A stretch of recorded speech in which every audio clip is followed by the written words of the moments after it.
والذین یرمون المحصنات ثم لم یاتوا باربعۃ شہداء، اور جو لوگ جو خاندانی عورتیں ہوں، حفاظت میں ہوں کسی خاندان کے اور نکاح کے ان قید میں ہوں، چاہے نکاح کے قید میں ہوں تو ڈبل احسان ہو گیا کہ خاندانی بھی ہے اور دوسرے یہ کہ نکاح کی قید میں بھی ہے، نکاح کی حفاظت بھی انہیں حاصل ہے۔ نہیں تو یہ کہ اگر غیر شادی شدہ ہیں لیکن کسی شریف خاندان سے ہیں، آزاد خاندان سے ہیں، اگر ان کی عورتوں میں کوئی شخص جو ہے ان پر عیب لگائے، زنا کا الزام لگائے اور پھر وہ نہ لا سکے، ثم لم یاتوا باربعۃ شہداء، 4 شہید نہ لا سکے،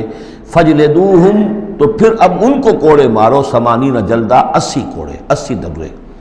ولا تقبلوا لہم شہادۃ ابدا، اور ان کی شہادت اب کبھی آئندہ قبول نہ کرو،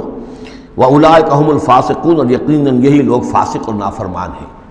یعنی زنا کا الزام اگر لگایا جا رہا ہو تو پھر جو الزام لگانے والا ہے اسے 4 گواہ چشمدید پیش کرنے ہوں گے۔ اگر وہ 4 چشمدید گواہ پیش نہیں کر سکتا تو گویا کہ اب یہ قذف کہلائے گا کہ اس نے ایک الزام لگایا ہے جس کو ثابت نہیں کر سکا، لہٰذا اس جرم کی سزا 80 کوڑے، کتنے قریب چلا گیا ہے۔